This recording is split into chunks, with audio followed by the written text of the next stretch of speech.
Who are they? They are the ones in control. They are the ones that have been foretold. They lurk in the shadows, behind the curtain, keeping us in the dark, that you can be certain. They mold and shape our mind so that we may never shine. They wrote our history books so that we may never know where to look. They prey upon our apathy in a plot you can't untwist. Policing how you think and feel, they tighten an iron fist. They create our distractions so they may prepare for the coming attractions. All the world's a stage, we are trapped in this cage. They are the men who built America. They are the men who will destroy it. Power is their currency, their DNA. As they hide in plain sight, we wither away. They are the masters of deception, their media creating lies since its inception. Telling lies to your vision, it's called programming for a reason.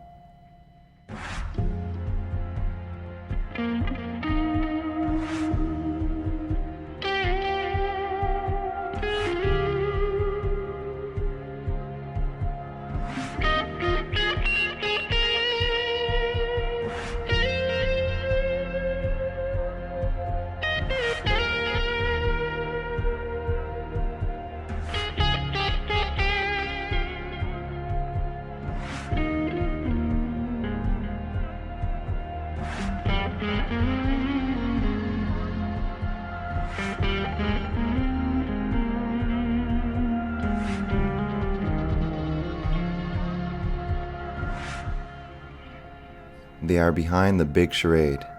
Blackmail, deceit, treason, their stock in trade. They are behind the ageless plot, knowing they will never be caught, unless we stir up the pot. Who are they? They are who you should never obey.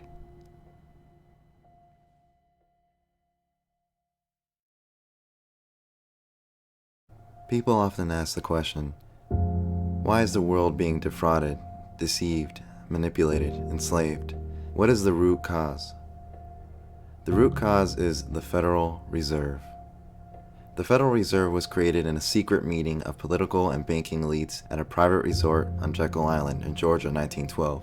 The conspirators attended in seal railway cars and only used their first names so that the servants would have no way of identifying the men. From their own memoirs, these men admitted to their conspiratorial plans. Out of this secret meeting came the most powerful privately and foreign-owned corporation the world has ever known. Through its control of our money, the elite that own the Fed control other banks, assets, corporations, media, politicians, militaries, and ultimately you.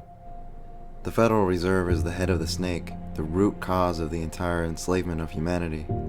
The Fed system is designed to imprison us through never-ending debt and fool us into believing our money has value, when it is in fact worthless, backed by nothing, based on debt, created out of thin air, recipe for enslavement. And this system was also designed to one day crash.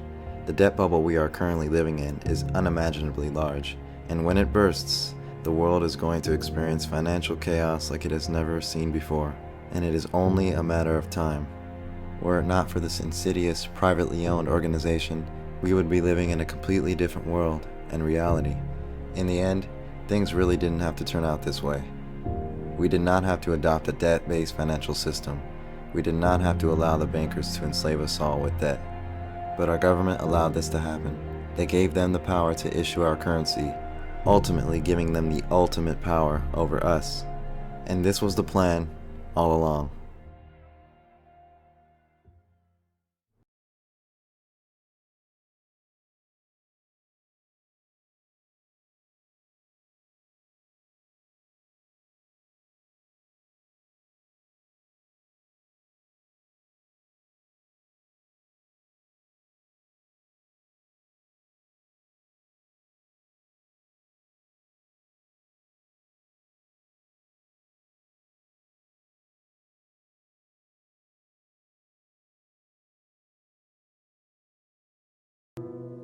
There's a reason. There's a reason.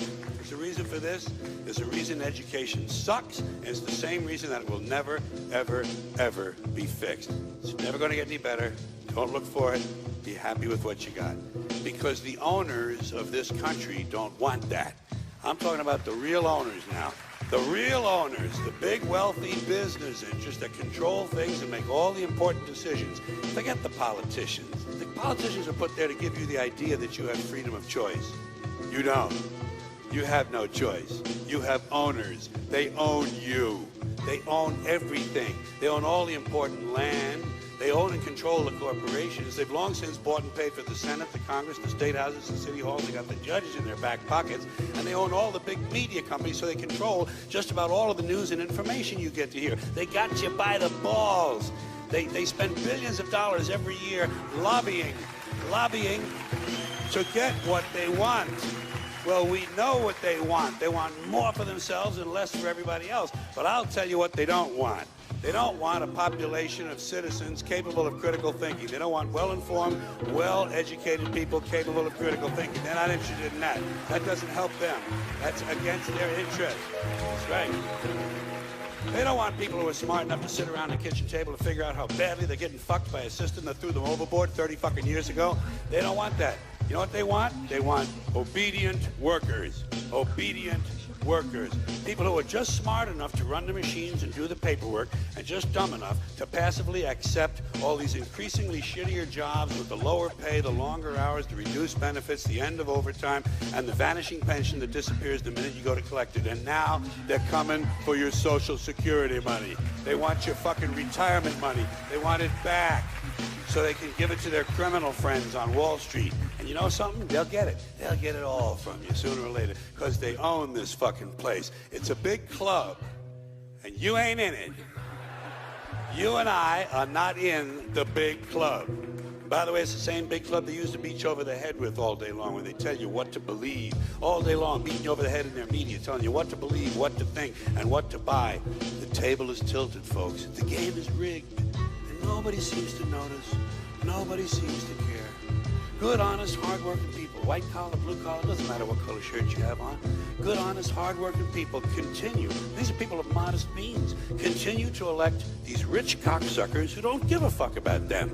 They don't give a fuck about you. They don't give a fuck about you. They don't care about you at all. At all. At all. Man. You know?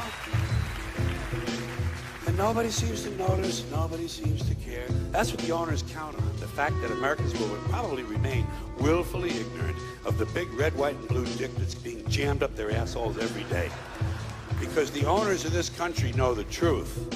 It's called the American dream, because you have to be asleep to believe it.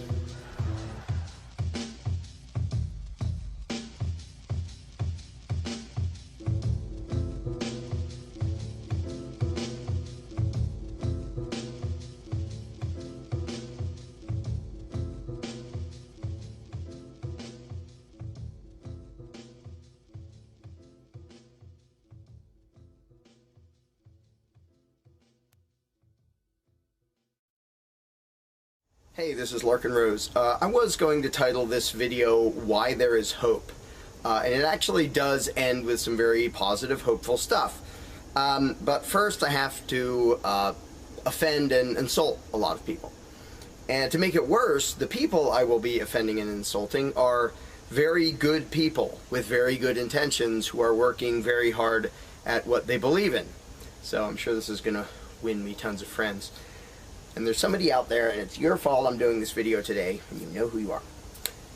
To get right to the point, most activism is completely worthless. In fact, it's worse than completely worthless. It accomplishes more harm than good. Now again, I want to distinguish between good intentions and good results, because there are lots and lots of things that fall within the realm of activism. And I'm not saying all activism, but most of it actually does less than no good. And while I'm at it, I'll say I speak from experience. Many years ago, when I still believed in statism, I was politically active, and I campaigned, and I played those games, and I wrote to my congressman and did all that stuff. I'm kind of embarrassed to admit it now, but Yeah, I did that too, and at the time I really and truly believed that I was fighting the right fight. I was fighting against the beast. It only occurred to me many years later that actually I was feeding the beast lots and lots of fuel. So I don't make this video to be nasty at people. I do it because I don't want people's good intentions to be wasted on something that does less than no good. And I kind of wish back then somebody had straightened me out. Don't know whether I would have listened, but I wish somebody would have tried to straighten me out and say, yeah, all that voting and petitioning and all that fun stuff doesn't actually accomplish anything. And if you look throughout history at the people who have protested and had demonstrations and voted and ran for office and did petitions for this or that legislation or against this or that legislation, and if you look what they've accomplished, it's almost nothing. And very rarely there are actually exceptions, but for the most part, it's nothing. The people in power kept doing what they were doing, and the people protesting and petitioning and whining about it spent just huge amounts of time and effort and money and accomplished pretty much nothing. And let me just throw this in. I seriously want to ask activists, people who consider themselves activists, do you think there's the slightest prayer in the world of you actually winning the game that you're playing? Because if you look at standard basic activism, I mean, take the example of protesting wars. People go out, you know, hundreds, thousands, maybe millions go out and protest in the streets. We don't like this war. We think it's horrible and nasty. How long have people been doing that? How long have people been protesting that? Pretty much forever. And is there still perpetual warmongering going on? Yeah. Are innocent people still dying? Yeah. Are innocent civilians on the other side of the world being killed by U.S. troops? Yeah. Is it going to keep happening if people protest? Yep.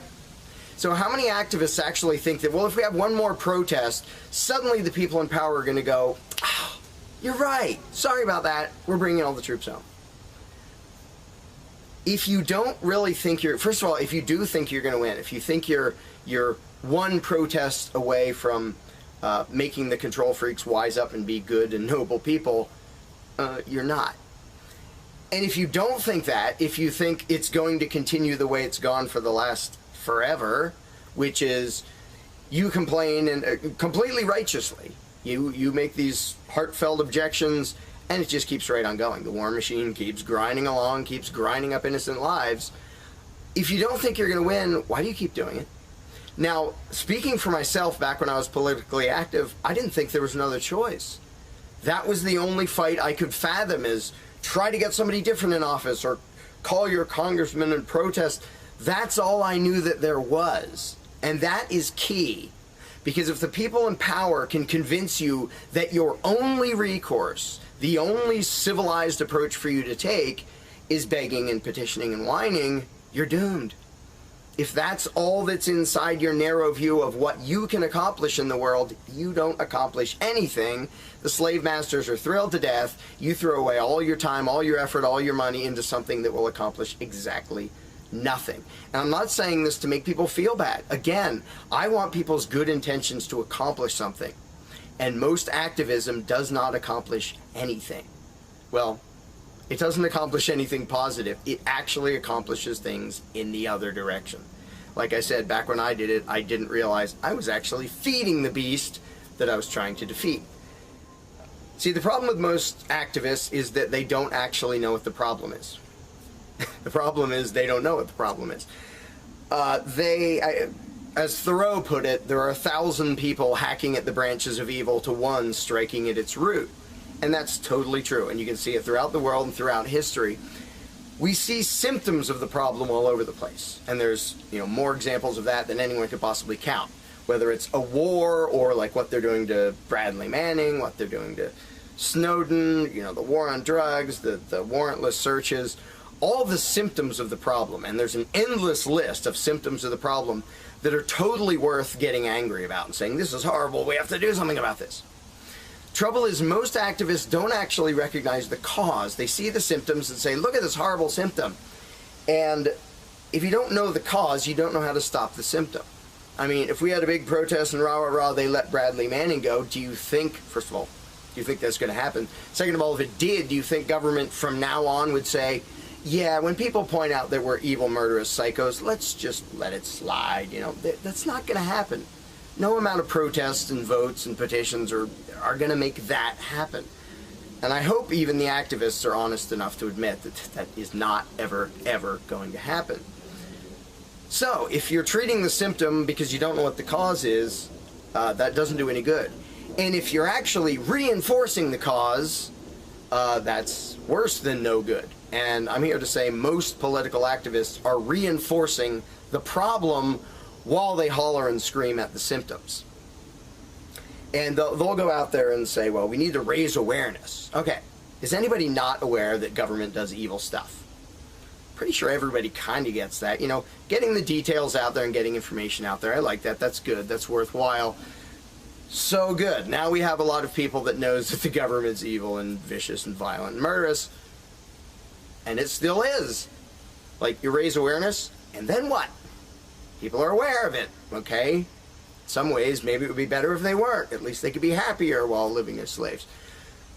If the goal is to raise awareness and then nothing, that doesn't accomplish anything. And the thing I hear all the time, which, you know, these people have really good intentions, and I hate to burst their bubble, but people say, this is our last chance to save the Republic. First of all, no. The Republic was doomed from the second the Constitution was written. Absolutely doomed. It was an authoritarian ruling class, theoretically limited. It was doomed to be here. And if you read what the Anti-Federalists wrote, they knew it. They predicted perfectly. They actually underestimated how drastically it would collapse into tyranny, but they knew it. The Republic was doomed the moment it began. But people talk as if this is our last chance. If we can just pass this thing or get the right person in office, we can save the Republic. One, no we can't. Two, no we shouldn't. Hell with the Republic. Let it crash, let it burn. It should not exist. A republic is a ruling class. It is a parasitic gang of thugs and thieves. That's all the Republic is. And I know there are lots of people who still adore the Constitution and think there's something magical and righteous about a republic. It's just a slightly different arrangement of how to be an evil, control freak, parasitic, immoral monster.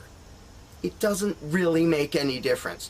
And if you don't believe me, if you want a few references to republics in history, democratic republics, representative democratic republics, try People's Republic of China, Union of Soviet Socialist Republics, Democratic People's Republic of Korea, meaning North Korea, the Weimar Republic, out of which the Nazi Empire grew. Does it seem like republics lead to happiness and peace and justice?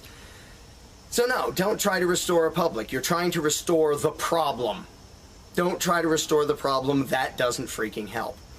And again, this gets back to the fact that the activists don't understand what the problem is. They don't understand that authoritarianism is the problem. The problem is not and has never been who is on the throne.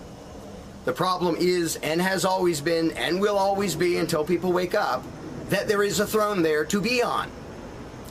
And as long as the argument is what government should do, who should run it, what form it should take, you're just tinkering with the details and completely ignoring the heart of the problem, which is the belief in government and authoritarianism. So any activism that doesn't hit at that belief that doesn't strike at that root, is worse than worthless.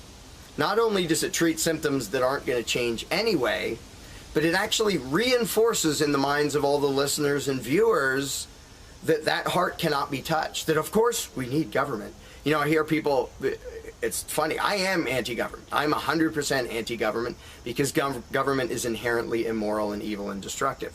The belief in it is the complete antithesis of humanity. So I'm completely anti-government. And I find it funny that other groups get accused of that who aren't. They just want a slightly different flavor of authoritarian ruling class. But those groups will then say, oh, we're not anti-government. We just want the right kind of, and I just think, oh, okay, so you're not pro-freedom. You're not pro-morality. You have no idea what the problem is and therefore no ability to fix it. And a lot of people say, well, we have common goals and we have a common enemy, so can't we just sort of ignore the little details of disagreement? This is not a detail of the disagreement. This is the only issue that matters. Do you own yourself, or are you the property of a ruling class? I don't care if it's a limited ruling class. I don't care if it's a Democratic ruling class. I don't care if it's a Republican ruling class. I don't care if it's a constitutional ruling class. If there's some beast that has the right to take your money and boss you around, it owns you. You're not free, you don't own yourself. And if you actually believe that, why do you ever imagine you will achieve freedom? You're not even free inside your own head. And so when people say, well, these little differences, this is not a little difference. Either you think there can be someone with the right to rule you, or you understand that there can be no such thing. Or you understand the concepts of self-ownership and the non-aggression principle and what those logically lead to, which is legitimate government is a logical impossibility. It cannot exist. Not just it's really hard to maintain, it's theoretically and conceptually insane to think there can be a moral and righteous gang of thugs and thieves who bosses people around and takes their money. It just doesn't work philosophically or morally or logically. So to all those activists out there who are hacking at the symptoms, I feel your pain, but it isn't doing any good. If you don't even understand what the core problem is, you will do what protesters and activists around the world for hundreds of years have done, which is nothing.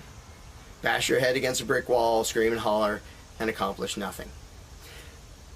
Okay, now, like I said, I was going to call this Why There Is Hope.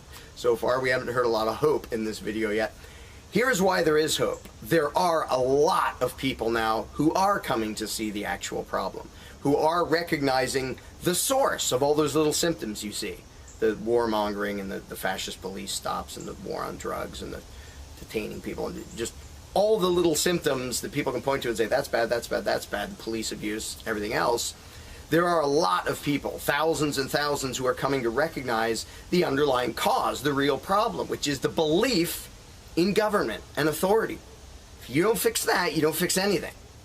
If all you can do is bicker over what you hope the masters will tell you or who your masters will be, you're just doomed. But there are a lot of people all the way waking up to the problem. And a lot of these people tell me, you know, I am kind of ashamed that I wasted so much time and effort on activism before. And that's true of me too. Like I said before, I did lots of activism and now I look back and think, why on earth was I so gullible that I thought that was the thing to do about it? And it's only because I didn't recognize the problem. I could see nasty symptoms, I wanted them to stop, but I didn't take the time to actually understand the real cause, which is the cult of statism. But the good news is that there are lots and lots and lots of people who are all the way waking up to the fundamental problem. And I'm often tempted, because I get emails just about every other day from somebody telling me, wow, for years and years I was a constitutionalist, or some of them were even like socialists or Democrats, Republicans, whatever they were, who say, wow, I finally understand now how inherently bogus and immoral the entire game of politics is. And just to brag a bit, a lot of people send me these messages after reading my book, The Most Dangerous Superstition. Say, holy smokes, well, I mean, I knew it. So many people tell me, I sort of knew this. It's like this was already in my head, but it wasn't quite clear. And I say, I know, that's who I wrote it for, because I went through the process myself of slowly escaping statism. And when you get to the realization of you know, the concept of self-ownership, you look back and think, how on earth did I ever not know this? And you feel like somewhere inside I had to know this. It's so dang obvious. But literally about every other day, sometimes every day when it's a good week, I will get emails from people who go on and on for a few paragraphs saying, holy smokes, I suddenly see the world in a completely different way. I suddenly realized that all the voting and all the playing stuff inside the game of politics was not only completely pointless, but it reinforced the lie in my own head and to everybody I was, you know, to everybody in front of me watching me do political activism. So people are waking up in droves, and it is my favorite thing in the world to get emails from people. So if this happened to you, email me. I might not even respond very much, but I love to hear it when people say, holy smokes, you're right, There is no such thing as government. There can be no such thing as government or authority. We each own ourselves. Maybe we should start acting like it. And that is happening all over the place. And the beauty is, when that reaches a certain point, the solution happens by itself. To sound a little bit pompous, if everyone in this country except government and its mercenaries believed what I do about government, there wouldn't be government the next day.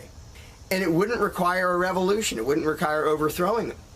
If 300 million people just said, yeah, we're not giving you money anymore and we're not going to obey anymore, because we understand that this giant elaborate game that you did to give the appearance that you have the right to rule us, we understand it's all bogus, so you're just psychos. Now we recognize you as the sociopathic parasites you are, and we'll have nothing more to do with you. We don't feel the need to come overthrow you or vote or campaign. We're just going to ignore you. You don't matter. And when people come to this realization, they realize the only reason the crooks in DC matter is because we make them matter by imagining the authority to be real.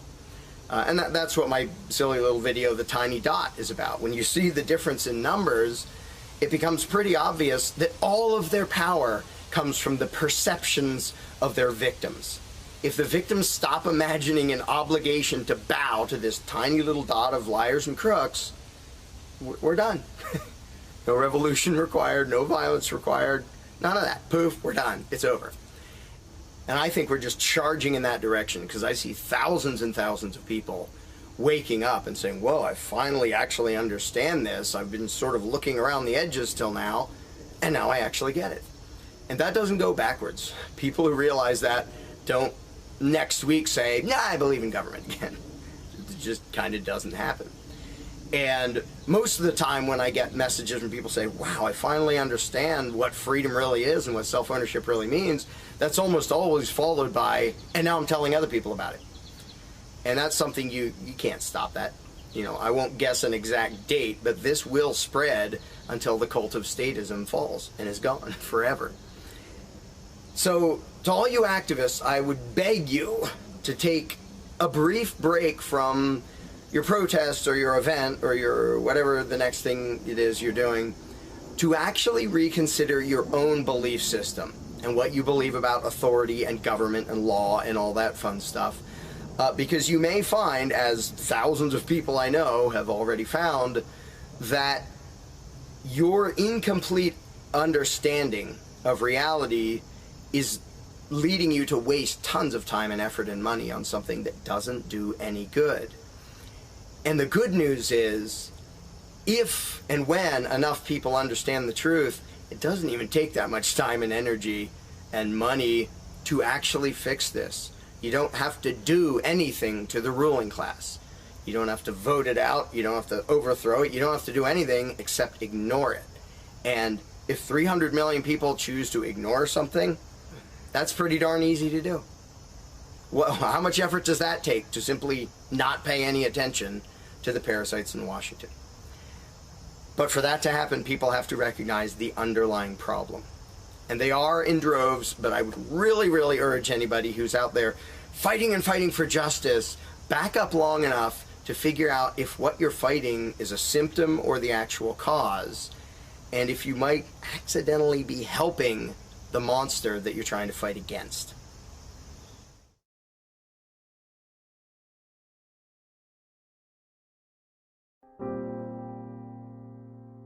You cannot begin to imagine in how many ways the world is the opposite of what you have been taught to believe. You see the guy who sells drugs to willing customers so he can feed his family as the scum of the earth, while you see the hypocrite who gives away stolen money in the name of government as a saint. You see the guy who tries to avoid being robbed by the federal thugs as a crook and a tax cheat, but see as virtuous the politician who gives away the same stolen loot to people to whom it does not belong. You see the cop as a good guy when he drags a man away from his friends and family and throws him in prison for 10 years for smoking a leaf. And you see anyone who defends himself from such barbaric fascism as the lowest form of life, a cop killer. In reality, most drug dealers are more virtuous than any government social worker, and prostitutes have far less to be ashamed of than political whores, because they trade only with what is rightfully theirs and only with those who want to trade with them. The upstanding, church-going, law-abiding, tax-paying citizen who votes Democrat or Republican is far more despicable and a bigger threat to humanity than the most promiscuous, lazy, drug-snorting hippie. Why? Because the hippie is willing to let others be free, and the voter is not. The damage done to society by bad habits and loose morality is nothing compared to the damage done to society by the self-righteous violence committed in the name of the state. You imagine yourselves to be charitable and tolerant when you are nothing of the sort. Even the Nazis had table manners and proper etiquette when they weren't killing people. You think you're good people because you say please and thank you? You think sitting in that big building on Sunday makes you noble and righteous? The difference between you and a common thief is that the thief has the honesty to commit the crime himself, while you whine for government to do your stealing for you. The difference between you and the street thug is that the thug is open about the violence he commits, while you let others forcibly control your neighbors on your behalf. You advocate theft, harassment, assault, and even murder, but accept no responsibility for doing so. You old folks want the government to steal from your kids so you can get your monthly check. You parents want all your neighbors to be robbed to pay for your kids' schooling. You all vote for whichever crook promises to steal money from other people to pay for what you want. You demand that those people who engage in behaviors you don't approve of be dragged off and locked up, but feel no guilt for the countless lives your whims have destroyed. You even call the government thugs your representatives, and yet you never take responsibility for the evil they commit. You proudly support the troops as they kill whomever the liars in D.C. tell them to kill, and you feel good about it. You call yourselves Christians or Jews or claim to follow some other religion, but the truth is what you call your religion is empty window dressing. What you truly worship, the God you really bow to, what you really believe in is the state. Thou shalt not steal, thou shalt not murder, unless you can do it by way of government. Then it's just fine, isn't it? If you call it taxation and war, it stops being a sin, right? After all, it was only your God that said you shouldn't steal and murder, but the state said it was okay. It's pretty obvious which one outranks the other in your minds. Despite all the churches, synagogues, and mosques we see around us, this nation has one God and only one God, and that God is called government. Jesus taught nonviolence and told you to love your neighbor, but the state encourages you to vote for people who will use the violence of government to butt into every aspect of everyone else's life. Which do you believe? To those about to stone a woman who had committed adultery, Jesus said, "Let him who is without sin cast the first stone." But the state says it's perfectly fine to lock someone up if they do something you find distasteful, such as prostitution. Which do you believe? The Christian God says, "Thou shalt not covet," but coveting is the lifeblood of the beast that is the state. You are taught to resent, despise, and hate anyone who has anything you don't have. You clamor for the state to tear other people down, steal their property, and give it to you. And you call that fairness. The Bible calls it coveting and stealing. You are not Christians. You are not Jews. You are not Muslims. And you certainly aren't atheists. You all have the same God, and its name is government. You're all members of the most evil, insane, destructive cult in history. If there ever was a devil, the state is it, and you worship it with all your heart and soul. You pray to it to solve every problem, to satisfy all your needs, to smite your enemies, and to shower its blessings upon you. You worship what Nietzsche called the coldest of all cold monsters, and you hate those of us who don't. To you, the greatest sin is disobeying your God, breaking the law, you call it, as if anyone could possibly have any moral obligation to obey the arbitrary commands and demands of the corrupt, lying, delusional megalomaniacs who infest this despicable town. Even your ministers, priests, and rabbis, more often than not, are traitors to their own religions. teaching that the commands of human authority should supersede adherence to the laws of the gods they say they believe in. Several years ago, I heard one pompous evangelical jackass in particular pontificating on the radio that anyone who disobeys the civil authority, be it a king or any other government, is engaging in rebellion against God. Those were the exact words he used. What if the government is doing something wrong? Well, this salesman for Satan opined, that is the business of those in government, and you are still obligated to obey. Everywhere you turn, be it the state or the church, the media or the schools, you are taught one thing above all else: the virtue of subjugating yourselves to mortals who claim to have the right to rule you. It is sickening the reverence with which you speak of the liars and thieves whose feet are so firmly planted on your necks. You call the congressmen and the judges honorable, and you swoon at the magnificence of the grandiose halls they inhabit, the temples they built to celebrate the domination of mankind. You feel pride at being able to say you once shook a senator's hand or saw the president in person. Ah, yes, the grand deity himself, His Royal Highness, the President of the United States of America. You speak the title as if you're referring to God Almighty. The vocabulary has changed a bit, but your mindset is no different from that of the groveling peasants of old who bowed low, faces in the dirt, with a feeling of unworthiness and humility when in the presence of whatever narcissist had declared himself to be their rightful lord and master. The truth of the matter, back then and today, is that these parasites who call themselves leaders are not superior beings. They are not great men and women. They are not honorable. They're not even average. The people who earn an honest living, from sophisticated millionaire entrepreneurs to illiterate day laborers doing the most menial tasks you can imagine, those people deserve your respect. Those people you should treat with courtesy and civility. But the frauds who claim the right to rule you and demand your subservience and obedience, they deserve only your scorn and contempt. Those who seek so-called high office are the lowest of the low. They may dress better, have larger vocabularies, and do a better job of planning out and executing their schemes, but they are no better than pickpockets, muggers, and carjackers. In fact, they are worse, because they don't want to rob you of just your possessions.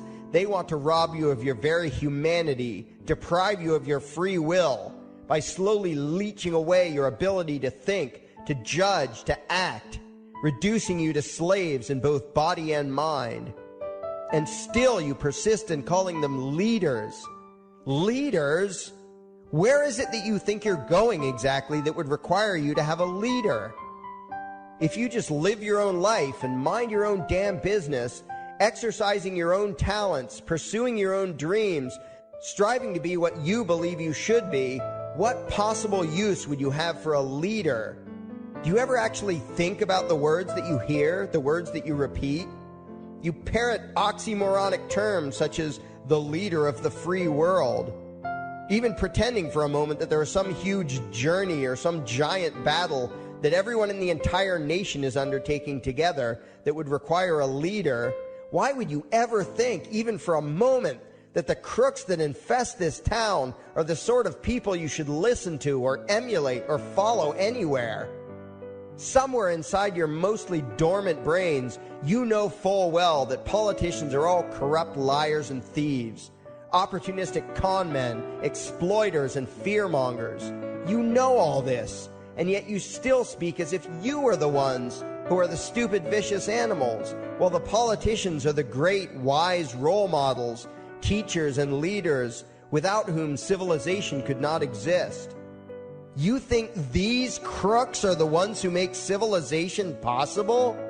What belief could be more absurd? Yet when they do their pseudo-religious rituals, deciding how to control you this week, you still call it law, and continue to treat their arbitrary demands as if they were moral decrees from the gods that no decent person would ever consider disobeying. You have become so thoroughly indoctrinated into the cult of state worship that you are truly shocked, when the occasional sane person states the bleeding obvious. The mere fact that the political crooks wrote something down and declared their threats to be law does not mean that any human being anywhere has the slightest moral obligation to obey. Every moment of every day, in every location and every situation, you have a moral obligation to do what you deem to be right, not what some delusional bloated windbag says is legal. And that requires you to first determine right and wrong for yourself, a responsibility you spend much time and effort trying to dodge. You proclaim how proud you are to be law-abiding citizens and express your utter contempt for anyone who considers himself above your so-called laws, laws that are nothing more than the selfish whims of tyrants and thieves. The word crime once meant an act harmful to another person. Now it means disobedience to any one of the myriad of arbitrary commands coming from a parasitical criminal class. To you, the term crime is nearly synonymous with the word sin, implying that the ones whose commands are being disobeyed must be something akin to gods, when in truth they are more akin to leeches. The very phrase, taking the law into your own hands, perfectly expresses what a sacrilege it is in your eyes for a mere human being to take upon himself the responsibility to judge right from wrong and to act accordingly, instead of doing what you do, unthinkingly obeying whatever capricious commands this cesspool of maggots spews forth. You glorify this criminal class as lawmakers and believe that no one is lower than a lawbreaker, someone who would dare disobey the politicians. Likewise, you speak with pious reverence of law enforcers, those who forcibly impose the politicians' every whim upon the rest of us. When the state uses violence, you imagine it to be inherently righteous and just, and if anyone resists, they are, in your eyes, contemptible lowlifes, lawless terrorist criminals. Like the lawless terrorist criminals who helped slaves escape the plantations. Like the lawless terrorist criminals who helped Jews escape the killing machine of the Third Reich. Like the lawless terrorist criminals who were crushed to death under the tanks of the Red Chinese government in Tiananmen Square. Like all the lawless terrorist criminals in history who had the courage to disobey the never-ending stream of tyrants and oppressors who have called their violence authority and law. And that includes the lawless terrorist criminals who founded this country. Everything you think you know is upside down, backwards, and inside out. But what has to take the cake, the height of your insanity, is the fact that you view as violent terrorists the only people on the planet who oppose the initiation of violence against their fellow men. Anarchists, voluntarists, and libertarians. We use violence only to defend ourselves against someone who initiates violence against us. We use it for nothing else. Meanwhile, your belief system is completely schizophrenic and self-contradictory. On the one hand, you teach the young slaves that violence is never the answer. Yet out of the other side of your mouths, you advocate that everyone and everything, everywhere and at all times be controlled, monitored, taxed, and regulated through the force of government. In short, you are teaching your children that the masters may use violence whenever they please, but the slave should never resist. You indoctrinate your children into a life of unthinking, helpless subservience. You are putting the chains around their little necks and fastening the locks tight. And worst of all, you feel good about it. Out of one side of your mouths, you condemn the evils of fascism and socialism and lament the injustices of the regimes of Hitler, Stalin, and Mao. While out of the other side of your mouths, you preach exactly what they did. The worship of the collective, the subjugation of every individual to that evil insanity that wears the deceptive label, the common good. You babble on and on about diversity and open-mindedness, and then beg your masters to regulate and control every aspect of everyone's lives, creating a giant herd of unthinking conformist drones. You wear different clothes and have different hairstyles, and you think that makes you different. Yet all your minds are enslaved to the same club of masters and controllers. You think what they tell you to think and do what they tell you to do, while imagining yourselves to be progressive, thinking, and enlightened. From your position of relative comfort and safety, you now condemn the evils of other lands and other times, while turning a blind eye to the injustices happening right in front of you. You tell yourself that had you lived in those other places, in those other times, you would have been among those who stood up against oppression and defended the downtrodden. But that is a lie. You would have been right there with the rest of the flock of well-trained sheep, loudly demanding that the slaves be beaten, that the witches be burned, that the nonconformists and rebels be destroyed. How do I know this? Because that is exactly what you are doing today. Today's injustices and oppressions are fashionable and popular, and those who resist them, you tell yourselves, are just malcontents and freaks, people whose rights don't matter, people who deserve to be crushed under the boot of authority. Isn't that right? You bunch of spineless, unthinking hypocrites, look in the mirror. Take a good look at what you imagine to be righteous and kind. You are the devil's plaything. The crowds of thousands wildly applauding the speeches of Adolf Hitler, that was you. The mob demanding that Jesus Christ be nailed to the cross, that was you. The white invaders who celebrated the wholesale slaughter of those godless redskins, that was you. The throngs filling the Colosseum, applauding as the Christians were fed to the lions, that was you. Throughout history, the perpetual suffering and injustice occurring on an incomprehensible scale, it was all because of people just like you.